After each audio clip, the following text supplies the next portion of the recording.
इस शहर का नाम राम के बेटे लो के नाम पर था। सच है कि लाहौर नाम की बहुत सारी बस्तियां, बहुत सारे कस्बे अमेरिका में, ईरान में, अफगानिस्तान में मौजूद हैं। अगर उनका नाम लाहौर है तो उसकी वजह ये नहीं है कि उन्हें राजा लॉ ने आबाद किया होगा तो उनका नाम लाहौर है।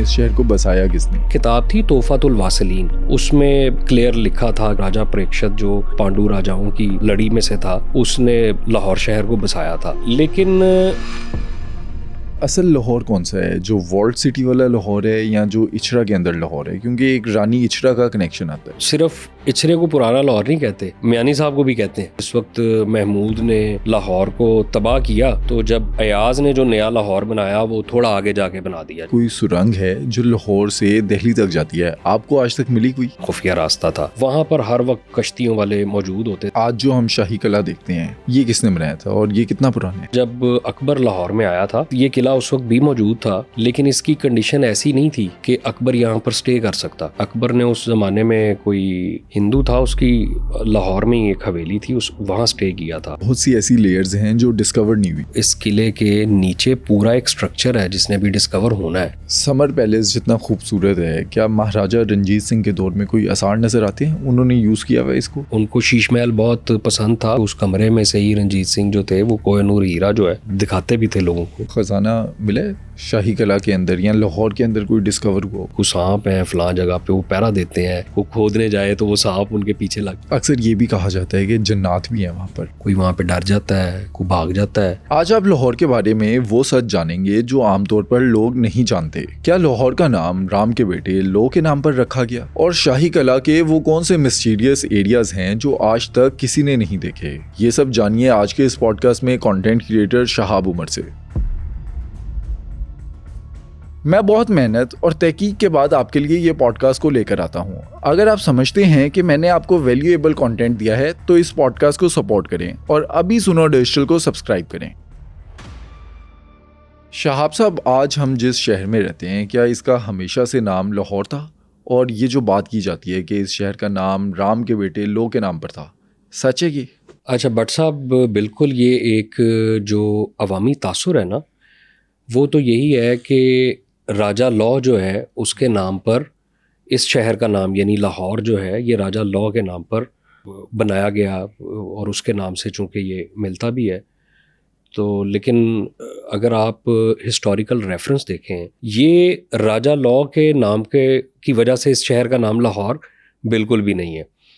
दूसरी बात ये है कि अगर हम चूँकि वो एक सिमिलैरिटी होने की वजह से लॉ और लाहौर की वजह से उसको रिलेट करते हैं, तो वो तो मैंने एक वीडियो भी की थी, उसमें भी मैंने बताया था कि लाहौर नाम की बहुत सारी बस्तियां, बहुत सारे कस्बे और इवन नॉट इन पाकिस्तान बल्कि अमेरिका में, ईरान में, अफ़गानिस्तान में इस नाम की बस्तियां या इलाके या गांव मौजूद हैं। तो वो अगर उनका नाम लाहौर है तो उसकी वजह ये नहीं है कि उन्हें राजा लॉ ने आबाद किया होगा तो उनका नाम लाहौर है।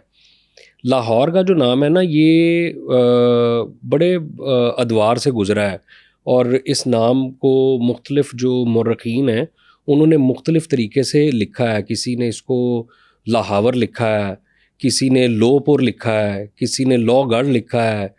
तो ये वक्त के साथ साथ ना ये बदलते बदलते बिगड़ते ये लाहौर बना है। अगर आप इसको ये कहें कि ये राजा लॉ की वजह से लाहौर नाम है तो ये एक कोई रियलिटी नहीं है, इसका कहीं पे कोई रेफरेंस नहीं है। और अगर हम देखें इस शहर को बसाया किसने? इसमें भी भट्ट साहब अगर आप देखें तो सबसे जो पॉपुलर एक इम्प्रेशन है ना वो है राजा लॉ का ही। लेकिन अगर आप हिस्ट्री देखें तो कोई जो 10वीं सदी थी उसमें सबसे पहले जो एक कॉन्सेप्ट आया था लाहौर को बसाने के हवाले से या लाहौर के फाउंडर के हवाले से, वो आया था राजा प्रेक्षत का। ठीक है, ये किताब थी तोहफातुल वासिलीन, उसमें बड़ा क्लियर लिखा था कि जी जो राजा प्रेक्षत जो पांडु राजाओं की उसमें से था, लड़ी में से था, उसने लाहौर शहर को बसाया था। लेकिन ये जो क्लेम था इसको जब आप थोड़ा सा इन्वेस्टिगेट करते हैं तो आपको पता चलता है कि ये सिर्फ एक क्लेम ही था, इसकी कोई ऐसा एविडेंस नहीं मिला कि राजा प्रेक्षत ने इसको बनाया हो। राजा लॉ का तो बड़ी देर बाद आता है ये वाला जो क्लेम है कि राजा लॉ ने लाहौर शहर को बसाया था। राजा लॉ से पहले वो चच बिन भंडरा के बारे में कहा जाता था, उसने बसाया लाहौर। तो राजा लॉ के हवाले से जो बात स्टार्ट हुई ना, ये तो आके शुरू हुई, वो एक राइटर थे सुजन राय, ठीक है, उन्होंने 1600 समथिंग के अंदर अपनी एक बुक लिखी थी। वो उस बुक के अंदर उन्होंने ये एक थ्योरी पेश की थी कि ये रामायण के जो किरदार हैं रामचंद्र, उनके बेटे लौ और कस्सो यहाँ पर आए और एक ने लाहौर बसाया, एक ने कसूर बसाया। और मैं आपको बड़ी इंटरेस्टिंग चीज़ बताऊं कि ये सुजन राय साहब की जो हिस्ट्री थी ना, या ये जो थ्योरी थी, ये आज तक जो लाहौर के हवाले से और राजा लॉ का कनेक्शन, मतलब राजा लॉ को जो फाउंडर बताया जाता है, ये बेसिकली सुजन राय साहब की थ्योरी को ही आगे लेके लोग चलते हैं। उसमें बड़े बड़े राइटर्स हैं और इंटरेस्टिंग चीज़ ये है कि कुछ राइटर्स तो सुजन राय को कोट करते हैं, कुछ राइटर्स इसको ऐसे बताते हैं कि जैसे उन्होंने ये उनकी अपनी रिसर्च हो, हालांकि ये क्लेम सबसे पहले सुजन राय साहब ने दिया। फिर उसके बाद बहुत सारे राइटर्स हैं, ठीक है, जैसे सैयद अब्दुल लतीफ़ साहब हैं, उन्होंने ये क्लेम दिया कि लाहौर को महमूद गजनवी ने बनाया था, ठीक है। अच्छा, जबकि ये भी रियलिटी नहीं है। मतलब महमूद गजनवी के आने से पहले ये जो शहर था, ये इसके बारे में इसकी हिस्ट्री ये ज़रूर बताई जाती है कि ये थोड़ा उदास शहर हो गया हुआ था, थोड़ा उजड़ा हुआ शहर था। उसकी क्या वजह थी? किसने हमले किए थे? उसकी वजह, यहाँ पर हमले भी थे और यहाँ पर कहत भी था, ठीक है। महमूद गजनवी ने जब अटैक किया लाहौर को, तो ये एक काफ़ी लंबी उसकी यहाँ पे जंग के दिन थे, और उसके बाद जब वो शहर के अंदर दाखिल हुआ तो हिस्ट्री बताती है कि उसने शहर को जला दिया था। मतलब आप ये नहीं कह सकते कि महमूद कभी भी लाहौर का फाउंडर था। महमूद ने इस शहर को फतह ज़रूर किया था और तबाह भी किया था, तबाह भी किया था, लेकिन ये है कि वो इस शहर का फाउंडर नहीं था, ठीक है। उसके दौर में ये ज़रूर है कि लाहौर पहली दफ़ा एक बाकायदा शहर के तौर पर सामने आया था। उसके बाद एक जो थ्योरी आ जाती है वो अयाज़ के हवाले से आ जाती है, जो उसका ग़ुलाम था, कि शायद अयाज़ ने इस शहर को वो बानी है, उसने बसाया। तो ये भी एक शायर थे खैरुल्ला फ़िदा, उनकी एक मसनवी थी मिर्ज़ा साहिबा, उसमें उन्होंने अपनी पोइट्री में ये डिस्कस किया था कि शायद इस शहर का जो फाउंडर है या इस शहर को जो बनाया वो अयाज़ ने बनाया। अयाज़ ने इस शहर के ऊपर हुकूमत की थी और अयाज़ ने इस शहर की, आप समझ लें कि असर नो तामीर की थी, ठीक है। और हिस्ट्री बताती है कि वो उसने पक्की ईंटों से इस शहर को जो है वो दोबारा बनाया था। लेकिन अगेन अगर आप उसकी फाउंडर होने की बात करें तो वो अयाज़ भी नहीं था। फिर इस सारे के अंदर और बहुत सारे जो हिस्टोरियंस हैं उन्होंने डिफरेंट थ्योरीज पेश की।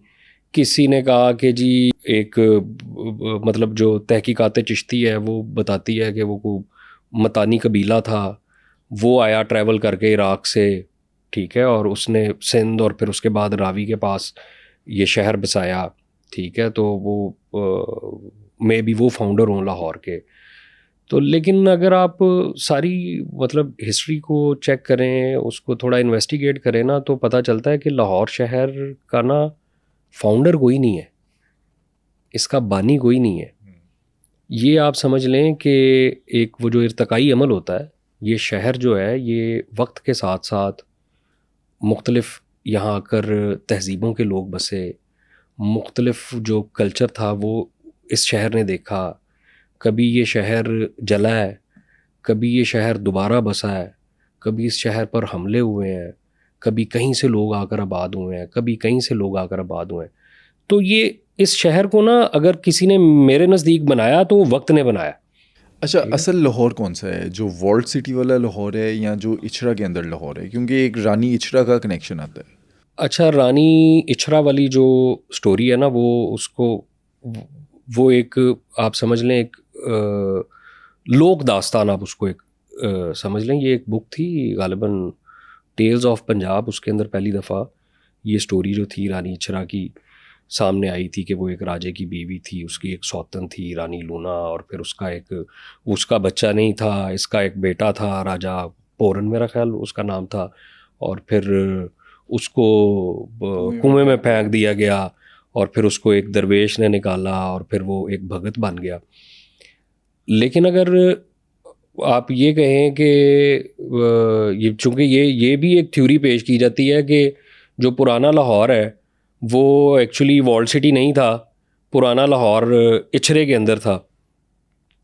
तो ना इसमें एक बड़ी सोचने वाली बात यह है कि ये थ्योरी जो है ये बेसिकली ये आई कहाँ से है ये थ्योरी, ठीक है। मतलब ये एक बिल्कुल एक नया ख्याल है ना, ठीक है। आप शुरू से आप देखते हैं कि किला आपका अंदरून के पास है, आप देखते हैं रावी वहाँ से, दरिया का गुज़र वहाँ से है। ये जी एक कॉलोनियल एरा के राइटर थे T.H. थॉर्टन, उन्होंने पहली दफ़ा ये एक थ्योरी पेश की थी कि जो पुराना लाहौर है वो दरअसल उधर नहीं था, वॉल्ड सिटी में नहीं था, वो इचरे के अंदर था। और किस बेस पे कहा था उन्होंने? वो उन्होंने वहाँ पर पुराने हिंदू आसार देखे ना, भैरव जी का स्थान देखा, और पुरानी वहाँ पे जो हिंदू कंस्ट्रक्शन थी उसकी बाकियात देखी। तो इस ग्राउंड के ऊपर उन्होंने ये एक ग्राउंड थी जिसके ऊपर उन्होंने क्लेम किया कि पुराना लाहौर यहाँ पर था। अच्छा, उनका कॉन्सेप्ट ये था कि जिस वक्त महमूद ने लाहौर को तबाह किया तो जब अयाज़ ने जो नया लाहौर बनाया वो थोड़ा आगे जाके बना दिया जिसको आप वॉल्ड सिटी कहते हैं।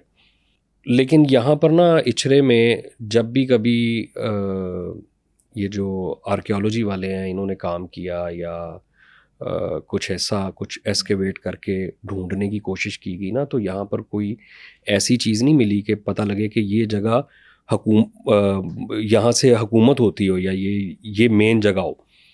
अच्छा, एक तो ये एक थ्योरी थी कि जी यहाँ पर चूँकि पुरानी हिंदू बाकियात हैं, सो दैट्स वाई ये जगह जो है ये ही पुराना लाहौर होगी।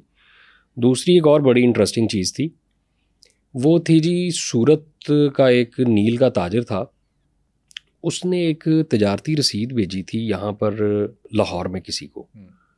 उस रसीद पे ना उसने जो एड्रेस लिखा ना वो था कि इचरा नज़द लाहौर या लाहौर नज़द इचरा, कुछ इस तरह का उसके ऊपर ये चूँकि ये एक उनकी दलील थी इस थ्योरी को सॉलिड करने के लिए कि ये भी रसीद भी देखें बता रही है कि जी इचरा नज़द लाहौर है, तो लाहौर नज़द इचरा है, तो ये मेन जगह इचरा ही होगी। तो हालांकि मेरा जो ज़ाती ख्याल है वो ये है कि पंजाब के अंदर जो दो नाम हैं उनको जोड़ के, शहरों के दो नाम जोड़ के आप बेशुमार जगहों पे देखते हैं, पंजाब में भी सिंध में भी वो इकट्ठे लिए जाते हैं। जैसे इधर आप समझ लें वो लून में आनी, शहरों के जो दो नाम हैं या दो लोकेशंस के दो नाम वो इकट्ठे लिखने की रवायत बड़ी पुरानी है, ठीक है। तो मेरा ख्याल ये है कि ये इचरा नज़द लाहौर वाला जो एक दलील दी जाती है ये उसी एक पुरानी रवायत का हिस्सा होगा। इचरा नज़द लाहौर लिख दिया होगा या लाहौर नज़द इचरा लिख दिया होगा, लेकिन इस ग्राउंड के ऊपर अगर आप ये कहें कि जी इचरा मेन जगह थी, ठीक है, तो ये कॉन्सेप्ट और ये थ्योरी बिल्कुल गलत है। अगेन उसके अंदर बात यही आ जाती है कि इचरे के अंदर आज तक जब भी कभी कोई ऐसा कुछ ढूंढने की कोशिश की है तो वहाँ हिंदू दौर के कदीम आसार ज़रूर मिलते हैं, लेकिन मैंने आपको बताया कि वहाँ पर कभी कोई ऐसी चीज़ नहीं मिली कि आप उससे ये कंक्लूजन पे पहुँचें कि जी अच्छा यही मेन लाहौर होगा। तो ये जो T.H. थॉर्टन की थ्योरी थी इसको फिर आगे चूँकि ये अंग्रेज़ था और कॉलोनियल एरा था, उसने भी ज़्यादातर जो लाहौर को असेस किया था वो मुख्तलिफ हिस्ट्रीज़ यही बताती हैं, वो भी इर्द गिर्द ज़्यादा कहानियाँ लोगों की सुनी थी। तो इन्होंने उसके बाद के बेशुमार ऐसे मौरखीन रहे हैं, ये भोलानाथ वारिस थे, इन्होंने इस थ्योरी को सेकंड किया। अच्छा, ये इसमें एक और भी चीज़ करते थे कि वो जो लाहौर फोर्ट के अंदर, शाही किले के अंदर वो जो लॉ का मंदिर है उसको भी रिलेट कर देते थे, ठीक है, कि ये रामचंद्र के बेटे का मंदिर, वो इतनी दूर, और फिर वो इस सारी जगह को, तो वो एक बिल्कुल ही अलग सब्जेक्ट है, और उस पर बहुत सारी इन्वेस्टिगेशन अभी होने वाली है कि वो वाकई लॉ का मंदिर था या कोई सिख दौर की कोई तामीर है। ठीक है। अच्छा, फिर एक और चीज़ ये भी है कि सिर्फ इचरे को पुराना लाहौर नहीं कहते, ठीक है, मियानी साहब को भी कहते हैं। वो क्यों? ये भी एक थ्योरी है कि वो कहते हैं जी कि शायद पुराना लाहौर जो है वो मियानी साहब वाली जगह पे था। अच्छा, ये मियानी साहब वाली जगह जो है ना, ये भी बड़ा एक कदीम इलाका है, ठीक है, और यहाँ एक दफ़ा एक खुदाई का काम था, उसमें शिव पार्वती का मुजस्मा निकला था। आई थिंक वो लाहौर म्यूज़ियम में अभी भी मौजूद है, वो काफ़ी पुराना मुजस्मा है, ठीक है। तो चूँकि वो पुरानी जगह थी, तो वो मैंने आपको बताया ना, डिफरेंट थ्योरीज जो हैं वो बनती रही लाहौर की तारीख के हवाले से। लेकिन जो असली लाहौर है ना, वो आपका अंदरून लाहौर ही है। आप ये समझ लें कि जब भी यहाँ पर, अब आप देखें ना, शाही किले में 50s में एक आर्कियोलॉजिकल वर्क शुरू हुआ, उसमें इन्होंने काफ़ी खुदाइयाँ भी की, उसमें गज़नवी दौर के सिक्के भी मिले, उसके नीचे वाली लेयर में उससे भी पुरानी तहज़ीबों के आसार मिले। फिर ये जो पानी वाला तालाब है, ठीक है, इसके आसपास भी जब भी खुदाइयाँ हुई, बल्कि ये इटसेल्फ पानी वाला तालाब जिस वक्त अंग्रेज़ ने बनाना था, तब भी यहाँ बहुत कुछ डिस्कवर हुआ। लाहौर की तारीख कितने साल पुरानी होगी? बट साहब, रिटन हिस्ट्री जो है लाहौर की, वो को 22 से 100 साल पहले मिलती है। रिटन हिस्ट्री की मैं बात होता है, तारीख हो सकता है लाहौर की उससे भी पुरानी हो, लेकिन वो जो 2200 साल पहले भी मिलती है ना हिस्ट्री आपको, उसमें भी लाहौर क्लियरली नहीं लिखा हुआ। मतलब आप अंदाज़ा लगा सकते हैं कि हाँ, अगर फ़लाँ राइटर ने फ़लाँ जगह का जिक्र किया है, फ़लाँ मौरख ने फ़लाँ जगह का जिक्र किया है, तो उसका मोहल्ले वकू लाहौर बनता है। लाहौर की जो प्रॉपर लाहौर के नाम से जो ये शहर सामने आया, वो तो महमूद गजनवी के ज़माने में ही सामने आया। अल बैरूनी की एक किताब थी, उसमें उन्होंने इसको, शहर को मेंशन किया था। तो हिस्टोरिकली तो ये शहर, तारीख़ इसकी जो है वो अब यही पता चलती है कि ये कोई 3000 साल के करीब इतना पुराना ये शहर हो सकता है, ठीक है। और उस टाइम पे क्या ये माउंट के ऊपर था, कहते जो हैं? हाँ जी, बिल्कुल, लाहौर जो है ये एक टीला ही था, ठीक है। और अगर आप आज भी शेरांवाले वाली साइड से चढ़ना शुरू हो, तो आपको पता चलता है कि आप किले की तरफ जा रहे हैं, वो घाटी चढ़ के जा रहे हैं। और वो ये जो शाही किला है, ये भी एक टीले के ऊपर था और ऊंची जगह के ऊपर था। इनफैक्ट ये जो आसपास की जगह हैं, जैसे ये मियानी साहब का मैंने आपको बताया, ये भी एक टीला ही था, ठीक है। और यहाँ पर भी आबादी ही थी। ये कब्रिस्तान जो है, ये उसके बाद की ट्रेडिशंस है कि एक जगह बिल्कुल ख़त्म हो गई तो फिर उसके बाद उसको कब्रिस्तान बना दिया। इचरा भी एक टीला ही था। तो ये है कि अगर आप हिस्ट्री के हवाले से लाहौर की बात करें, तो जो प्रॉपर एक रिटन हिस्ट्री जिसमें बाकायदा लाहौर या लाहावर जैसा नाम जो आपको सामने आता है, तो वो तो अल बैरूनी के दौर में आता है। उससे पहले के अंदाजे हैं कि ये जो फ़लाँ मौरख 200 साल कबल मसीह में फ़लाँ शहर का जिक्र कर रहा है जो चनाब से इतनी दूर और रावी के इतने करीब है, तो ये लाहौर ही होगा। ये अगर आप सारी थ्योरीज देखें ना जो इस किस्म की हैं, मतलब कि जी ये फ़लाँ कबीले ने बनाया, ये जी रामचंद्र के बेटे लाहौर, ये आपको, ये बड़ी रोमांटिक सी हैं, बड़ी इंटरेस्टिंग है। और इनफैक्ट मैं आपको बताऊं, ये जो कॉन्सेप्ट हैं, ये थ्योरीज़ हैं, स्पेशली ये जो राजा लॉ वाली है, इसकी रियलिटी अगर आप किसी लाहौर लवर को बताएं ना, तो वो माइंड कर जाता है। वो कहता है भावें रियलिटी है मैनू ना दसो कि जी ये रामचंद्र के बेटे ने नहीं बताया, मुझे यही मज़ा आता है कि ये तो। सो मैं ये समझता हूँ कि ये रोमांटिक कॉन्सेप्ट हैं, लोग इनको दिल से सच मानना चाहते हैं। लेकिन ये सारी थ्योरीज़ जो हैं ऐसी, इनको जब आप इन्वेस्टिगेट करते हैं तो आपको पता चलता है कि इनका ना कुछ सर पैर नहीं है। बस ये एक समझ लें कि किसी मौरख ने अपना अंदाज़ा लगाया होता है। फिर जो कॉलोनियल एरा में जो हिस्ट्री लाहौर की लिखी गई, जैसे वो HR गोल्डिंग वगैरह की हिस्ट्री है, उसमें भी बेशुमार जगहों पे जो उन्होंने रेफरेंस कोट किए ना, तो उसमें उन्होंने एनोनिमस राइटर्स लिखे हैं कि जी अब वो किताब नापैद हो गई है, अब जी वो राइटर का नहीं पता चल रहा नाम क्या था। तो वो फिर आप उसको समझते हैं कि यार ये अंदाज़ा है इनका। तो अंदाज़ों पे ही मैंने भी आपको ये कहा, ये शहर इतना पुराना हो सकता है, 3000 साल पुराना हो सकता है, 2200 साल पुराना हो सकता है, लेकिन अगर आप इसकी डॉक्यूमेंटेड हिस्ट्री देखते हैं तो वो मैंने आपको बताया अल-बिरूनी ने इसको वो लिखा और बताया। उससे पहले इसके सिर्फ मोहल्ले वकूफ़ से इसका अंदाज़ा लगाया जाता था ये लाहौर है। अच्छा, लोग ये भी बड़े अंदाजे लगाते हैं, कहते हैं कि कोई सुरंग है जो लाहौर से दिल्ली तक जाती है, आपको आज तक मिली कोई? अच्छा नहीं जी, मुझे ऐसी सुरंग तो नहीं मिली कोई। शाही किले के अंदर काफ़ी सारी टनल्स हैं जो डिफरेंट, ये भी रीसेंट डेज़ के अंदर डिस्कवर होती रही हैं। ठीक है, जैसे वो जो बारूद खाना है शाही किले का, उस बारूद खाने में एंटर होने से पहले वो एक टनल सी है, उसके बारे में ये जो वॉल्ड सिटी वाले हैं इनका ये कहना है कि ये ग़ुलाम गर्दिशें थीं। ठीक है, इसमें ग़ुलाम ये टनल के रास्ते पहरा देते थे। फिर एक टनल है जो समर पैलेस है, ठीक है, उस टनल के बारे में कहा जाता था, लेकिन वो टनल जो है उस पे भी हिस्टोरियंस कहते हैं कि ये टनल रावी तक पहुंचने का खुफिया रास्ता था, क्योंकि वो जो समर पैलेस है वो बनाया इस तरीके से था कि एक तो उसको खुफिया महल भी कहते थे, दूसरी चीज़ ये है कि उसके बिल्कुल चूँकि वो रावी का उस वक्त गुज़रने का रास्ता फ़र्क था, तो थोड़े से फासले पे वो उधर से जो खुफिया रास्ता निकलता था वो दरियाए रावी में जाता था। वहाँ पर हर वक्त कश्तियों वाले मौजूद होते थे कि अगर कोई हंगामी सूरत हाल बने और हमें शाही ख़ानदान को यहाँ से लेके फ़रार होना पड़े तो इस रास्ते हुआ जाए। इंटरेस्टिंग चीज़ ये है कि मुझे एक मस्जिद मिली और उस मस्जिद के अंदर टनल थी। ये शाही किला के अंदर? नहीं नहीं नहीं नहीं नहीं नहीं, मस्जिद शाही किले के अंदर नहीं है, अंदरून में एक लोकेशन है उस पे है। वो जो टनल है उसके बारे में भी ये नहीं कहा जाता कि ये इंडिया तक जाती थी, उसके बारे में ये कयास है कि ये टनल जो है ये शालीमार बाग को भी कनेक्ट करती थी, लाहौर फोर्ट को भी कनेक्ट करती थी।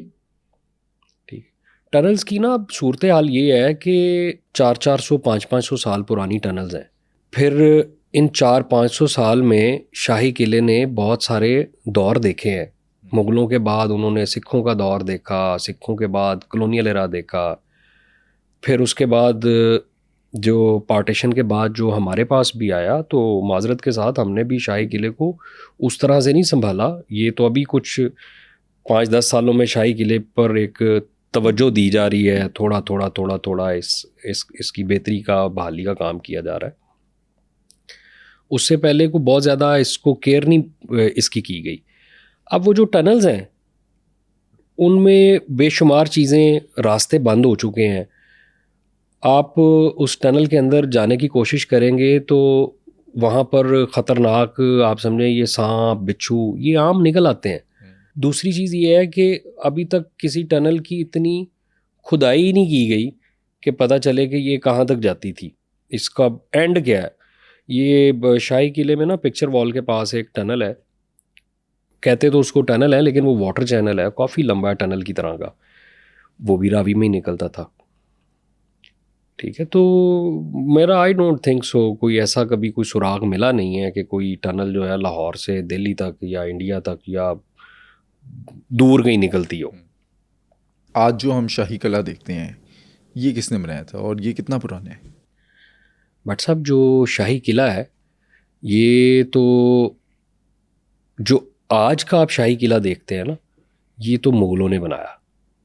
और इस जगह पर जो पहला किला था वो किसने बनाया था? इस जगह पर पहला किला अयाज़ के दौर में भी था। ठीक है, अब वो पहला कितना पहला था, लेकिन ये जो रेत और गारे का किला तो यहाँ पर मौजूद था, लेकिन जो बाकायदा जिसको आप फोर्ट कहते हैं वो एक ऐसा फोर्ट, एक ऐसा किला जिसको महफूज भी कंसिडर किया जा सके। क्योंकि यहाँ पर जब अकबर लाहौर में आया था तो उस वक्त ये किला उस वक्त भी मौजूद था, लेकिन इसकी कंडीशन ऐसी नहीं थी कि अकबर यहाँ पर स्टे कर सकता। अकबर ने उस ज़माने में कोई हिंदू था, उसकी लाहौर में ही एक हवेली थी, उस वहाँ स्टे किया था। जो अबू अल फजल की डॉक्यूमेंटेड हिस्ट्री है उसके अंदर ये बात मौजूद है। फिर इस किले की जो है ना, आप समझें कि उसने आके इसको एक नए सिरे से बनाना शुरू किया, ठीक है। अकबरी दरवाजे को वहाँ से लेके फिर अकबरी दरवाजे से जिस वक्त आप आगे आते हैं, यहाँ से पूरी जो पैलेस था अकबर का, उसकी सीरीज स्टार्ट हो जाती थी। कमरे, हरम और ये सारी चीज़ें, इनके हमाम। और अगर देखें जैसे आपने बताया कि समर पैलेस को खुफिया महल भी कहा जाता है, उसकी क्या कहानी है? बट साहब, खुफिया महल उसको, क्योंकि अगर आप उस महल का स्ट्रक्चर देखें, उस तक जाने के रास्ते देखें, तो वो खुफिया हैं, इस वजह से उसको खुफिया महल कहा जाता है। फिर जब आप उस महल के अंदर जाते हैं तो यकीनी तौर पे, आपने बताया था आप भी वहाँ से आपने उसको विज़िट किया है, आपने गौर किया है वो सारी उसके कॉरिडोर्स और राहदारियाँ और कमरे वो ऐसे हैं भूल भुलैया हैं। आप एक जगह से चलने शुरू हुए और वापस आप घूम के आपको पता लगा आप दोबारा वहीं पे आके खड़े हो गए। ये बेसिकली एक ना, इनका एक समझें कि ये एक स्टाइल ऑफ कंस्ट्रक्शन था गर्मियों के लिए, कि लाहौर जैसा शहर जिसमें जब मौसम गर्म हो तो एक जगह ऐसी हो, एक महल ऐसा हो जो ठंडा रहे। इसकी जो लोकेशन है ये शीश महल के बिल्कुल नीचे है। एक आर्कियोलॉजिकल सर्वे ऑफ इंडिया है, उसमें ये बताया गया है कि इस महल की ना जो रास्ता था, जिस रास्ते से आप इस महल को अप्रोच करते थे, वो शीश महल में से था। अच्छा, लेकिन अब तो जो लोग जाते हैं, मैं भी गया, वो तो हाथी पैर जहाँ पर है वहाँ से जाते हैं। ये इसके बारे में कहते हैं ये कॉलोनियल एरा में बना। और अभी एक और भी रास्ता है इस महल को जाने का। ये आप जिस वक्त पिक्चर वॉल से चलते जाते हैं ना, वो अर्ज़गाह वाली साइड पे, तो अर्ज़गाह से पहले एक आपको रास्ता नज़र आता है, वो भी इस महल को जाता है, ठीक है। और जो इसकी अभी कंजर्वेशन का काम हो रहा है इस पैलेस की, वो भी रास्ता वही वाला यूज़ हो रहा है, लेकिन वो भी इसका ओरिजिनल रास्ता नहीं है इस महल को जाने का। क्योंकि अगर आप उस रास्ते से जाएं ना तो वो काफ़ी आपको लगेगा कि आप की मेरी हाइट का बंदा भी वहाँ से झुक के जाता है। तो बादशाह जो अपने लिए रास्ता रखते थे ना, वो ऐसा रखते थे जिसमें झुक के ना जाना पड़े।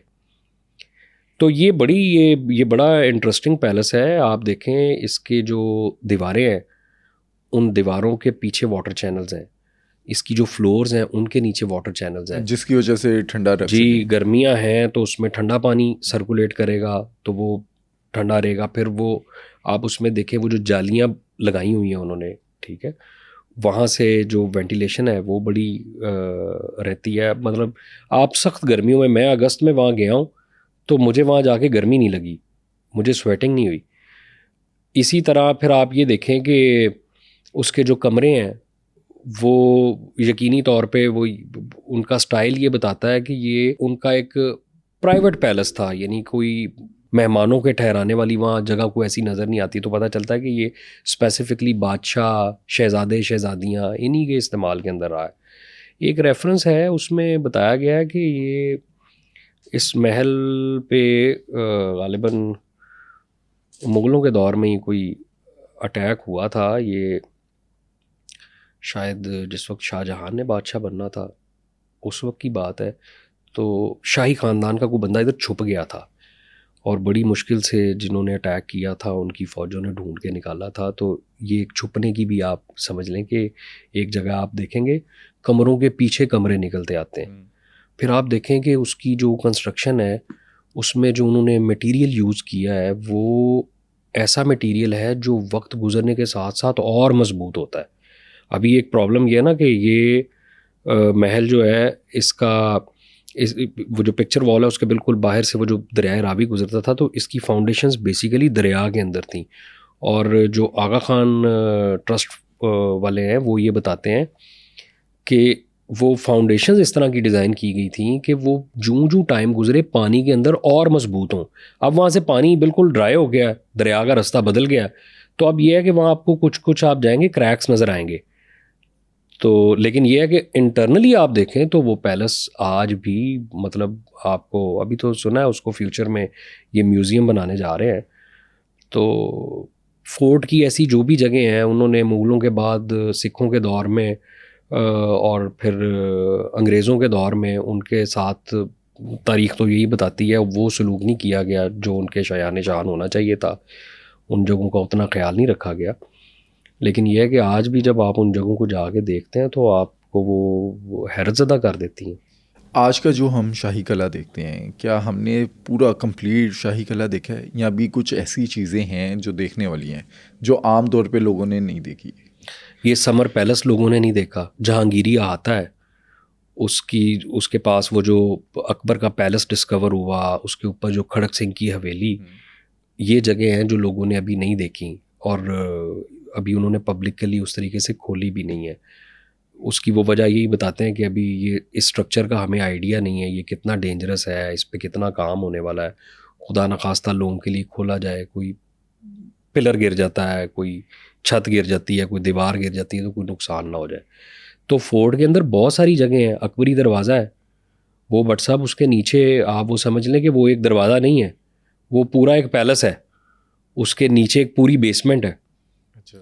तो लोगों ने अभी जो किला है वो जितना सा ज़ाहिर है खुला हुआ है उतना सा ही देखा है। दीवाने आम देखा है, झरोका महल देख लिया, शाहजहानी आता देख लिया, पिक्चर वॉल देख ली, ठीक है। बारूद खाने की भी अभी लोगों की एक्सेस नहीं है। अच्छा, कहते हैं कि अभी बहुत सी ऐसी लेयर्स हैं जो डिस्कवर नहीं हुई। जी बिल्कुल, बहुत सारी ऐसी लेयर्स हैं जो डिस्कवर नहीं हुई। जैसे ये जो काला बुर्ज है इस पर काम हो रहा है, यहाँ बहुत सारी चीज़ें डिस्कवर हो भी रही हैं और वक्त के साथ साथ होती भी जाएंगी। फिर जो जहांगीरी अहाता है यहाँ पर भी बहुत सारी डिस्कवरीज पेंडिंग हैं, यानी कि जो आपके आसार कदीमा के एक्सपर्ट्स हैं उन्होंने जो असेस किया हुआ है वो इस किले के नीचे पूरा एक स्ट्रक्चर है जिसने भी डिस्कवर होना है, जिसमें मैंने आपको जैसे बताया कि जो अकबरी दरवाज़ा है, इस अकबरी दरवाज़े से थोड़ी सी आगे आके जो पुराने फोर्ट के मैप्स हैं उनके अंदर जब आप अकबरी दरवाजे से थोड़ी सी आगे आते थे तो अकबर के पैलेस की सीरीज़ स्टार्ट हो जाती थी, तो वो गायब हो गई हुई हैं। अब आप देखें वो आपको दीवाने आम के सामने बिल्कुल खाली ग्राउंड नज़र आती है। बैक साइड पे आप देखें तो वो टैंकी है एक पानी वाली, वहाँ पे अकबर के दौर का हमाम डिस्कवर हुआ।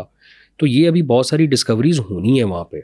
अच्छा, कोई हमें नक्शा मिला है अकबर के दौर का, शाही कला कैसा होता था? नहीं, अकबर के दौर का नक्शा नहीं मिला। अकबर के दौर में अबू अल फजल ने जो कुछ लिखा है, बराह रास्त तो शाही किले के बारे में नहीं लिखा, लेकिन जो कुछ लिखा है वो उससे अंदाज़ा एक लगाया जा सकता है। मिसाल के तौर पे उसने ये ज़रूर बता दिया कि अकबर का जो लाहौर के अंदर ये भाई शाही किले के अंदर जो महल था उसके अंदर 114 कमरे थे, या शायद इससे ज़्यादा थे, कम थे, लेकिन 100 से ज़्यादा कमरे थे, तो वो कहाँ है। तो इसी तरह जो पुराना जो कॉलोनियल इलाका जो या ये जो मैंने आपको बताया आर्कियोलॉजिकल सर्वे ऑफ इंडिया है, इसमें जो फोर्ट का नक्शा बताया जाता है उसमें अकबरी दरवाज़ा जो है इसके पास बताया जाता है अकबर का महल। अच्छा, फिर उसके बाद आगे पूरी एक सीरीज़ ऑफ कंस्ट्रक्शन है जहांगीर के दौर की, शाहजहां के दौर की, औरंगज़ेब आलमगीर ने इतनी ज़्यादा तो नहीं की लेकिन उसके भी दौर की। तो वो एक आप समझ लें कि एक अंदाज़ा। और दूसरी बात ये है कि जिस तर्ज का किला आपके लाहौर में, इसी तर्ज के आपके मुग़लों के दौर में जो बने इंडिया में भी मौजूद हैं, उससे भी काफ़ी सारा आप अंदाज़ा लगा लेते हैं क्योंकि स्टाइल ऑफ कंस्ट्रक्शन एक जैसा रहा है। अभी जैसे शाही किले में जो दीवाने आम है, आपने भी वो यकीनी तौर पे देखा होगा। उस दीवाने आम में जिस वक्त आप दाखिल होते हैं तो उस वहीं पर ही वो आपको झरोका महल में वो थ्रोन भी मिलता है, वो जहाँ पे बादशाह बैठ के वहाँ दरबार लगाता था, उनको डील करता था। वहाँ पर अपना उस दीवाने आम का ये जो फ्लोर है उसमें ना बट साहब एक जंगला है। हाँ बिल्कुल, देखा ठीक है जी। वो आप जिस वक्त जंगले को खोलते हैं ना तो वो नीचे पूरी एक बेसमेंट है। अच्छा, कहते हैं वहाँ पर कैदियों को रखते थे। अच्छा, ये अब देखें ना, ये भी एक स्टोरी है, ठीक है। एक आप कह लें एक बाकायदा एक मन घड़त कहानी है, ठीक है। मतलब समझ नहीं आता ना कि यहाँ अंदर नीचे कैदी को रखने की कोई साइंस नहीं समझ आती। वो जो अकबर का महल डिस्कवर हुआ है वो सर, जब आप वहाँ उस महल के कॉरिडोर में चलते जाए ना तो वो आगे से बंद किया हुआ है।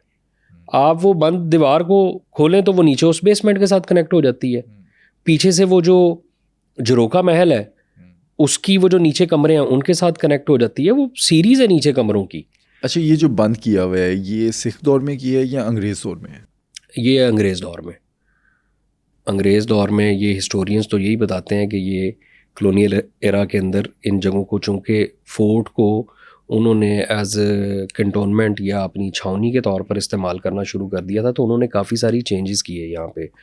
उन्होंने यहाँ पर अपना सामान भी स्टोर किया, उन्होंने ऑल्ट्रेशंस भी की, फ़ौजी भी यहाँ रहते थे। जैसे जो खड़क सिंह की हवेली है, खड़क सिंह की हवेली के नीचे अकबर का महल है, तो वो खड़क सिंह की हवेली के बाहर एक सहन में एक रास्ता है, वो वहाँ से बनाया गया था नीचे जाने के लिए महल में। तो वो जो कमरे थे अकबर के महल के कमरे, छोटे छोटे साइज़ के तो नहीं होंगे ना, तो शाही महल बड़े बड़े कमरे होंगे। वो कमरों में आपको साइज़ आप देखेंगे, आपको नज़र आएगा कि ये ऑल्ट्रेशंस हुई हैं, कमरों के साइज़ छोटे किए हैं। फिर बहुत बड़ा वो कमरा है, उसमें पिलर्स हैं, वो ऊपर चूँकि सिख दौर में खड़क सिंह की हवेली बन गई थी तो नीचे से सपोर्ट दी गई पिलर्स की, तो वो स्ट्रक्चर ना बड़ा बेहंगम सा कर दिया हुआ है। मतलब आप उस स्ट्रक्चर को देखें तो आपको ये तो अंदाज़ा हो जाएगा कि ये पुराने गालिब कारी के आसार नज़र आ जाएंगे। फिर आपको ये पता चल जाएगा ये पार्ट ऑफ पैलेस है। लेकिन उसमें मैंने आपको बताया ना, जिस तरह के एडिशंस कर दिए गए, पिलर्स डाल दिए गए, कमरों के साइज़ छोटे कर दिए गए, तो उसका एग्जैक्ट स्ट्रक्चर क्या है उसको डिफ़ाइन करना थोड़ा मुश्किल हो जाता है। जैसे हम देखते हैं हाथी पैर, फिर समर पैलेस, ये नाम बाद में रखे गए, और क्या सच में जो बादशाह वगैरह थे वो हाथियों पर आते थे पैलेस के अंदर? जी बिल्कुल, बादशाहों की जो है वो जो एंट्री होती थी वो शाही एंट्री तो हाथियों के ऊपर ही होती थी। और ये जो नाम है समर पैलेस, समर पैलेस तो देखें ना, नाम ही इंग्लिश का है, ठीक है। और इसका एक नाम मैंने समर पैलेस का कहीं एक पुरानी हिस्ट्री की बुक में पढ़ा है, वो कुछ और है, वो समर पैलेस नहीं है और वो खुफिया महल भी नहीं है, वो सर्द खाना, सर्द खाने के नाम से एक टर्म मैंने इस हवाले से पढ़ी हुई है। अब वो पता नहीं वो इसको, इसका नाम सर्द खाना था या महल को, खैर सर्द खाना तो नहीं कहा जा सकता। तो बहुत सारे नाम जो हैं जगहों के वो ब्रिटिश एरा के अंदर भी सामने आए हैं, लेकिन ज़्यादातर नाम जो हैं वो मुग़ल दौर के चलते आ रहे हैं उनको। हाँ ये है कि अब जैसे अब शाही किले के अंदर मोती मस्जिद है, सिख दौर में ये मोती मंदिर हो गई थी, यहाँ उन्होंने तोशा खाना भी बनाया था। ये भी रिसेंटली, ये मेरा ख्याल वॉल सिटी वालों ने वहाँ से वो तोशा खाना डिस्कवर भी किया है। वो जब आप, और इंटरेस्टिंग चीज़ ये है कि उस तोशा खाना के अंदर वो जो अकीदतमंद आते हैं वो तवीज़, वो अपनी मन्नतें और हाजतें डालते हैं, उनको ये पता ही नहीं है कि ये तोशा खाना था। समर पैलेस जितना खूबसूरत है, क्या महाराजा रंजीत सिंह के दौर में कोई आसार नज़र आते हैं उन्होंने यूज़ किया हुआ इसको? बट साहब सिख दौर में शाही किले का इस्तेमाल भरपूर था, और महाराजा रंजीत सिंह जो थे वो, उनका जो शाही किले में शीश महल है, चूँकि ये महल समर पैलेस शीश महल के बिल्कुल नीचे है, तो जो रंजीत सिंह थे उनको शीश महल बहुत पसंद था, उसके करीब रहना बड़ा पसंद करते थे। इनफैक्ट शीश महल में से ही एक रास्ता है ऊपर जाता है, जो सिख दौर में कंस्ट्रक्शंस हुई वहाँ पे रंजीत सिंह का कमरा भी है, और मुख्तलिफ हिस्ट्रीज़ ये बताती हैं कि उस कमरे में से ही रंजीत सिंह जो थे वो कोहिनूर हीरा जो है ज़ाहिर भी करते थे, दिखाते भी थे लोगों को। तो ये अगर कहा जाए कि सिख दौर के अंदर ऐसा महल इस्तेमाल हुआ तो यकीनी तौर पर हुआ। आप ये नहीं कह सकते कि सिख दौर में इस महल का इस्तेमाल नहीं हुआ, बल्कि बहुत सारी हिस्ट्रीज़ ये कहती हैं कि सिख दौर के अंदर ये जो समर पैलेस है इसमें हीरे, मोती, जवाहरात, सोने चांदी का काफ़ी सारा काम हुआ था, ठीक है, और जिसके बारे में बताया जाता है कि वो सिख दौर में उतार लिया गया था। अब आई डोंट नो वो सिख दौर में उतारा गया था, मतलब मैंने आपको बताया हिस्ट्री का एक रुख ये भी बताता है, मैं कोई ये इल्ज़ाम नहीं लगा रहा हूँ कि ये सिखों ने ये किया होगा। अच्छा, ये तो कहते हैं कि अंग्रेज़ों ने जानबूझ के डीफेम करने के लिए सिखों को ये सारी मनगढ़ंत कहानियाँ गढ़ी हैं। बट साहब आप एक चीज़ देखें, एक फोर्ट है, ठीक है, मुग़लों के दौर के अंदर एक आम आदमी तो बेचारा तसव्वुर भी नहीं कर सकता होगा इस किले के अंदर आने का, और जो मुग़ल बादशाह थे वो अपने शायान शान बड़ी बड़ी चीज़ें ऐड करते जाते थे। तो ये ना पॉसिबल नहीं लगता कि अगर किले की दीवारों पे हीरे जवाहरात का काम हुआ हो और कोई नया बादशाह वहाँ पर आया हो, कोई नया हुक्मरान वहाँ पर आया हो, तो उसने ये कोशिश ना की हो कि मैं ये सामान को उतार लूँ। रंजीत सिंह, महाराजा रंजीत सिंह के दौरे हुकूमत में उन पे बहुत सारे जो है वो हिस्टोरिकल रेफरेंस ऐसे हैं जो बहुत सारी बातें ये भी बनाते हैं कि जी फ़लाँ जगह से मार्बल उतार के उधर पहुंचा दिया, फ़लाँ जगह से फ़लाँ चीज़ नोच ली, फ़लाँ जगह से फ़लाँ चीज़ उतार ली। मेरा वैसे ज़ाती ख्याल ये है कि रंजीत सिंह पंजाब पर हुकूमत करना चाहते थे, आउटसाइडर नहीं थे। तो आई डोंट थिंक सो कि उन्होंने शाही किले को कोई ऐसा नुकसान पहुंचाया होगा। हाँ, उन्होंने यहाँ पे तामीराती इजाफे ज़रूर किए, बाज़ चीज़ों को उन्होंने उनका जो यूज़ था उसको बदल दिया। जैसे मैंने आपको मोती मस्जिद का बताया है कि मोती मस्जिद बहुत पुरानी मस्जिद है शाही किले में, उसको इन्होंने पहले एक मोती मंदिर बना दिया, फिर उसके बाद ये जगह बना दी जहाँ पर शाही ख़जाना महफूज किया जाता था। लेकिन ये जो ब्रिटिश एरा था, ब्रिटिश एरा के अंदर आप देखें एक शाही मुकाम को, एक फोर्ट को आपने फ़ौजी छावनी बना दिया है। तो मेरा ख़्याल है कि ज़्यादा जो डिस्ट्रक्शन है वो उस दौर के अंदर हुई कंपैरेटिवली सिख दौर में जब रंजीत सिंह के गुज़र जाने के बाद उसके वरसा के अंदर आपस में तख्त के लिए जो लड़ाइयाँ हुई, जिसमें बराह रास्त शाही किले की मुख्तलिफ़ इमारतों पे गोलाबारी की गई, उसमें किले को डेफिनेटली बहुत ज़्यादा नुकसान पहुंचा, जिसके निशानात आज भी हैं।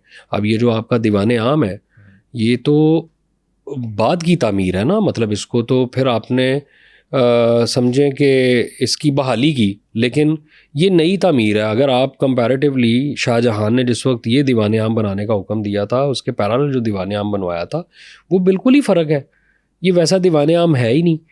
तो सिख दौर के अंदर ये ज़रूर है कि शाही किले को नुकसान पहुंचा, लेकिन रंजीत सिंह के दौर में कोई उसके ऐसे ठोस शवाहिद नहीं मिलते कि रंजीत सिंह के दौर में वो नुकसान पहुंचा। ये बाद की उनकी जो लड़ाइयाँ थी उनमें ज़रूर किले की मुख्तलिफ़ इमारतें जो हैं उनकी वो उस तरीके से नहीं हुई। फिर ये जो मैंने आपको बताया बादशाही मस्जिद से सीधे सीधे जो गोले बरसाए गए, उसने आप सोचे ना कितना नुकसान किया होगा।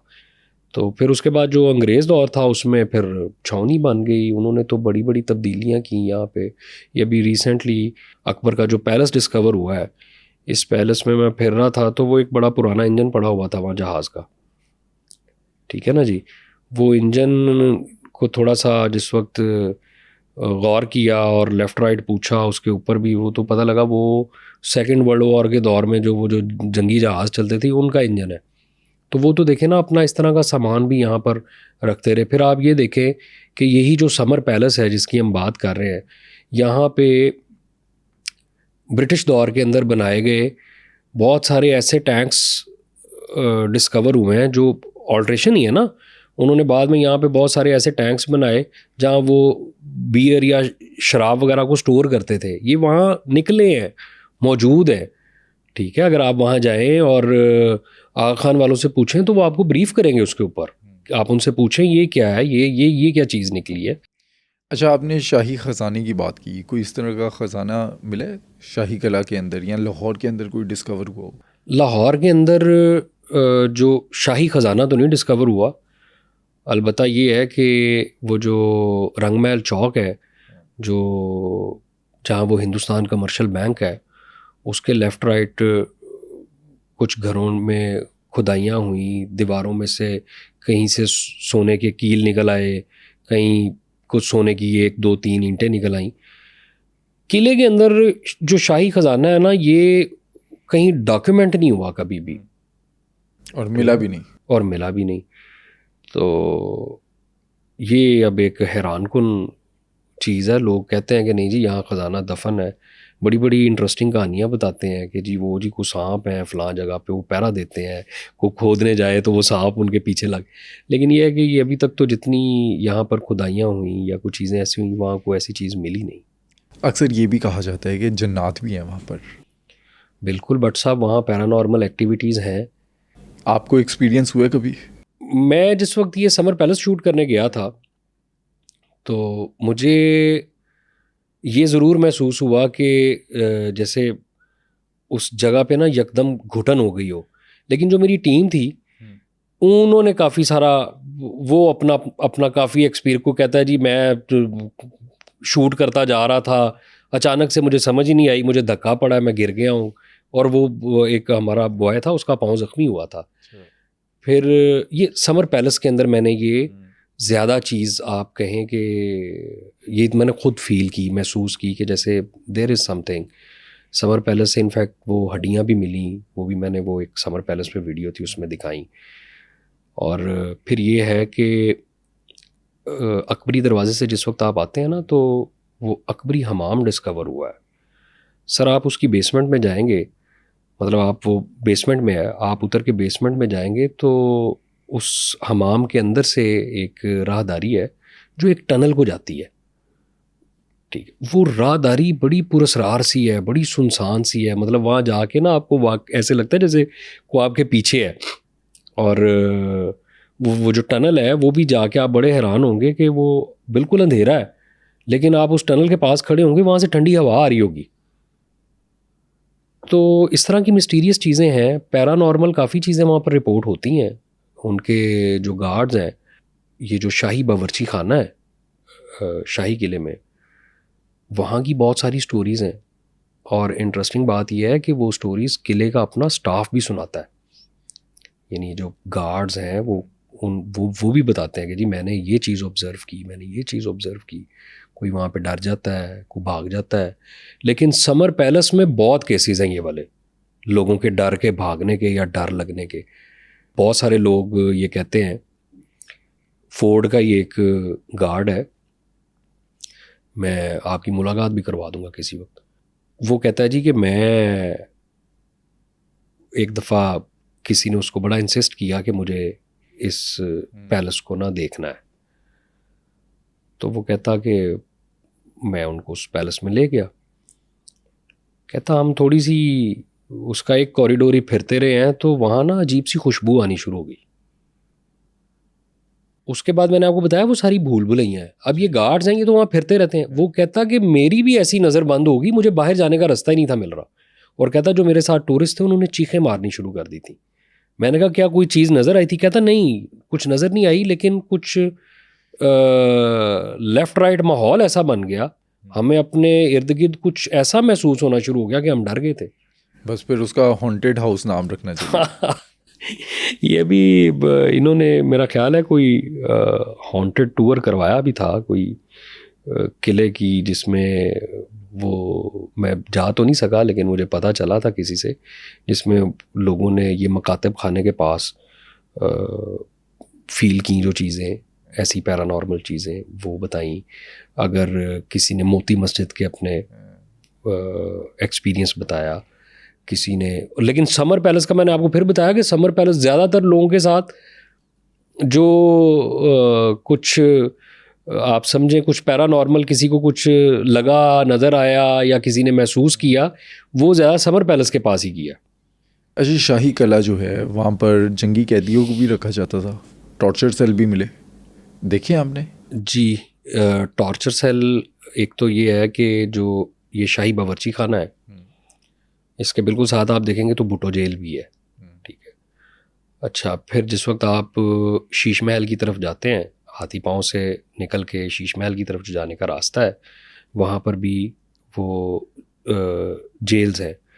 लेकिन जो अकूबत खाने हैं, ये वो जो काला बुर्ज है, वैसे तो ये समर पैलेस जो है इसके बारे में भी ये कहा जाता है कि ब्रिटिश एरा के अंदर इस जगह को कैदियों के लिए इस्तेमाल किया जाता रहा, लेकिन मेरा ख्याल है कि ये कोई इतनी रियलिटी नहीं होगी।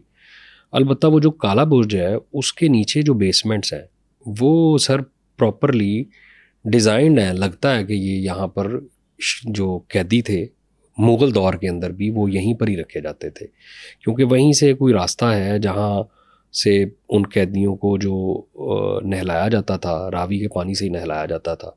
बेसिकली वही रास्ता है जिसके बारे में कहा जाता है कि वहाँ से ही गुरु अर्जुन देव जी को भी निकाला गया था और फिर वो दरिया में गायब हो गए थे। तो वो जो काला बुर्ज है उसके नीचे ऐसे काफ़ी सारे शवाहिद मौजूद हैं जो आपको बताते हैं कि कैदियों को यहाँ पर टॉर्चर सेल कह लें या कुबत खाने कह लें, या कैदियों को वहाँ पर रखा जाता था। वो वहाँ पर इस किस्म की बेसमेंट्स हैं। लाहौरी किस दौर में ज़्यादा खुश थे? अकबर के दौर में, मुग़ल दौर में, सिख दौर में, अंग्रेज़ दौर में, या इससे भी पहले अयास के दौर में?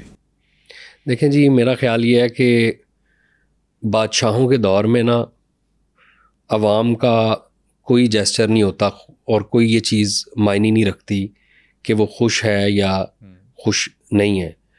लेकिन ये जो लाहौर के लोग हैं, ये इनका जो कल्चर है, जो इस शहर की हिस्ट्री है, यहाँ पर चूँकि मुख्तलिफ़ मज़ाहिब के लोग रहे और इस शहर का अपना एक कल्चर था।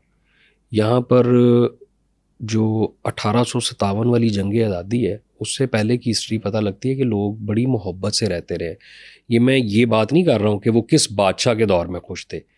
यकीनी तौर पे जो मौरखीन हैं कुछ, वो इल्ज़ाम लगाते हैं कि सिख दौर जो है वो मुसलमानों के लिए ठीक नहीं था। अकबर के दौर में कहते हैं जी इस्लाहात, रिफॉर्म्स बहुत ज़्यादा हुई। औरंगज़ेब आलमगीर के दौर में कहते हैं जी मुसलमान बहुत खुश थे। लेकिन अगर आप लाहौरियों के बारे में बात करें ना, तो ये वैसे ही खुश रहने वाले लोग हैं।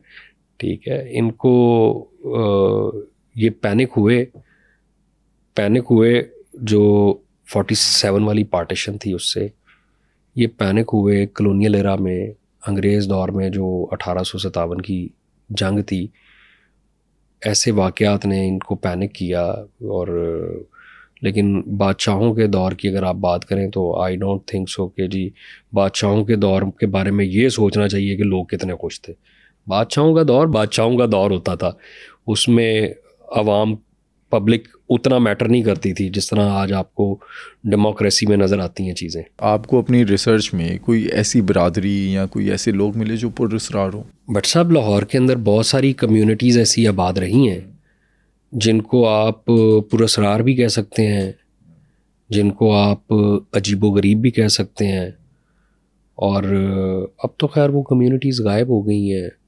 जैसे यहाँ पर जो यहूदियों की कम्युनिटी रहती थी वो बड़ी पुरअसरार थी। फिर यहाँ पर चेतरामी सेक्ट के लोग रहते थे।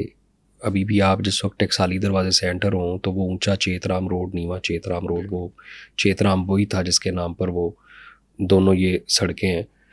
इससे जो इस फ़िरके से जो ताल्लुक़ रखने वाले लोग थे वो बड़े अजीबोगरीब और बड़े पुरअसरार तो नहीं, अजीबोगरीब लोग थे। उनको देख के, उनके बारे में जब आप पढ़ते हैं तो आपको पता चलता है यार ये किस किस्म के लोग थे। तो ये है कि लाहौर में ये भी सारी चीज़ें चलती रही हैं। चलो इंशाल्लाह अगले पॉडकास्ट में हम ये तमाम बातें जो हैं वो डिस्कस करेंगे। जी ठीक है भट्ट साहब। आज के पॉडकास्ट में तो हमने लाहौर की असल तारीख को समझा, लेकिन अगले पॉडकास्ट में हम जानेंगे लाहौर में रहने वाली पुरअसरार कम्युनिटीज़ के बारे में।